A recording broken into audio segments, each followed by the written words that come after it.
Alexis Nunez here with Mark Ogden. I'm in my hotel room in Madrid, Augie, here on Kylian Mbappe to Real Madrid watch. But the big story now, a conversation that honestly I can't believe I'm having with you right now. I mean, it feels like we expected to have this conversation at one point, but I didn't expect it to be in this transfer window or today. Cristiano Ronaldo heading back to Manchester United. He's coming home, as so many United fans are saying, Augie. But first and foremost, just your reaction to this news. And like what I said, something that we expected to probably talk about at some point in the future, knowing his love for United, but not in this transfer window.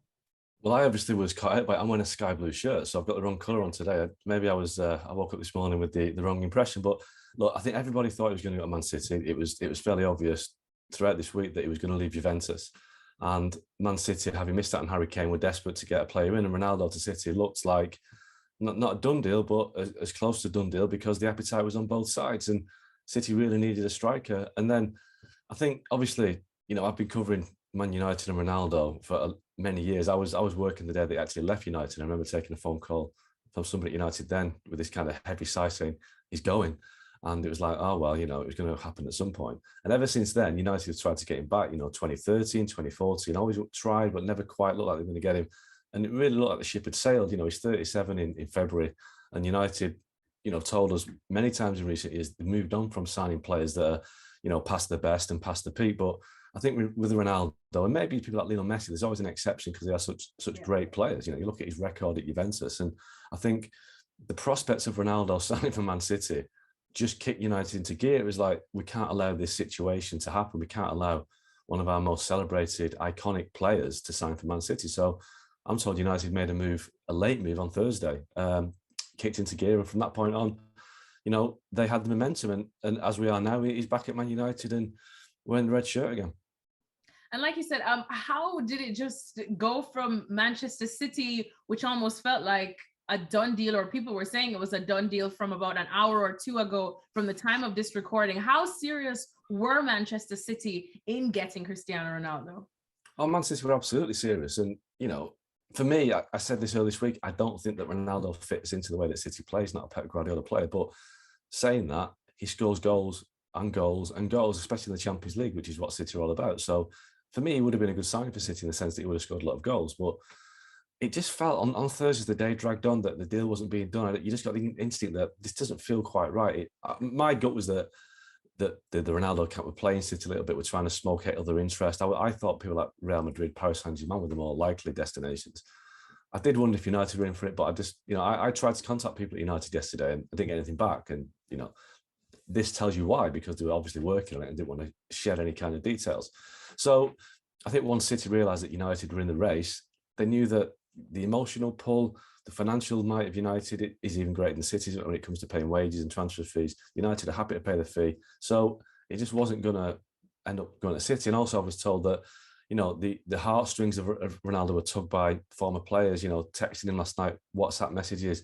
I was told that he was exchanging WhatsApps at 1 o'clock in the morning, UK time, with former teammates. So basically saying to him, you can't tarnish your legacy or your standing with the fans by going to Man City. And let's be honest, if he moves to Man City, he's got more chance of winning trophies this year, next year, than by going to United. So United is an emotional move rather than a move for success. Because I think United City are a much better place to win the big honours. But clearly he's felt that the emotion of the game is worth more at the moment than winning major honours. And I mean, for the romantics such as myself, this is enough to make you want to shed a couple of tears, which I probably will after this hit. But you know what? If we're going to be the realists, Augie, you did mention his age, and he's definitely no spring chicken, but he is probably, barely human, as some would say, like Lionel Messi, someone where age really doesn't matter. But in terms of what Manchester United are trying to do and this whole transition and Ole Gunnar Solskjaer's plans, how do you see Ronaldo fitting in? Because of course he had a great time last time, but some people would say lightning doesn't strike in the same place twice. Well, he's nearly 37, but he's probably got the body of a 27-year-old. So, Ronaldo is the perfect athlete. And we look at people like Zlatan Ibrahimovic, who is now 40 at AC Milan, still going strong, still scores goals. I think Ronaldo has certainly got at least a season in him, maybe 2 seasons of top-level quality. And I think one thing that plays in his favour at United is the fact that he's surrounded by lots of young players. Mason Greenwood, Marcus Rashford, Anthony Martial's not old, Jadon Sancho. So Ronaldo won't do a lot of the running, that maybe he would have done when he was younger. But all these young players will do the running for him, do all the hard work for him, and he's going to be there in the penalty area, on the edge of the box, heading goals in. I think, the way that United play will help him. And in terms of the transition to a different model, well, in many ways, having Ronaldo can mean you can fast forward that transition. You become a much more likely team to win things with Ronaldo in the team than not. So, who knows what happens in the future, whether United can still go for Erling Haaland next summer. I don't think this actually makes much difference to the pursuit of Haaland. I think that, signing Ronaldo will make as much money for United as it costs them, in the sense that, commercially, and the profile of the club, the sponsors that it will attract. So I don't think United will lose out on it. I think it makes them more of an attractive proposition, potentially successful. And if that's the case, Erling Haaland might fancy United next summer, after all, with or without Ronaldo. So I don't think it impacts on that. I just think it makes United, it's a bit of a shortcut to success in many ways, if he's able to contribute as he has done. But I've not seen any sign that Ronaldo doesn't have at least a year left in him. So I think it's a good sign for United. And I mean, there's a million questions that we could ask about this signing, but of course the details are just coming right now. However, just looking ahead to, in terms of who's left in the squad, is there anyone that this arrival of Ronaldo would probably worry? Well, there's a few players that might think, what am I going to do? I mean, Edinson Cavani is an obvious one. Cavani had a great season for United last year. He did a fantastic job. And there's a few issues with Cavani right now, in terms of he's not fully fit yet. He wants to go back to Uruguay to play during the international break. I think, obviously, if Ronaldo's fit and playing, he plays through the middle, which will affect Cavani's role. Cavani might want to get away and play more regularly.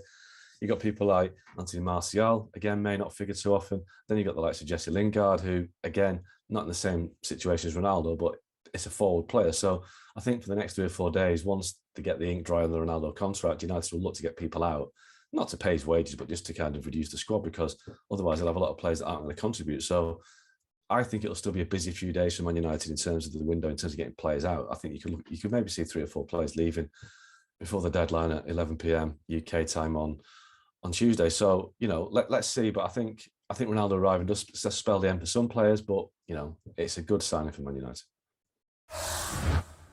Well, thank you very much for watching ESPN on YouTube. For more sports highlights and analysis, be sure to download the ESPN app. And for live streaming, premium content, and let's not forget as well, ESPN FC 7 days a week. Subscribe to ESPN Plus.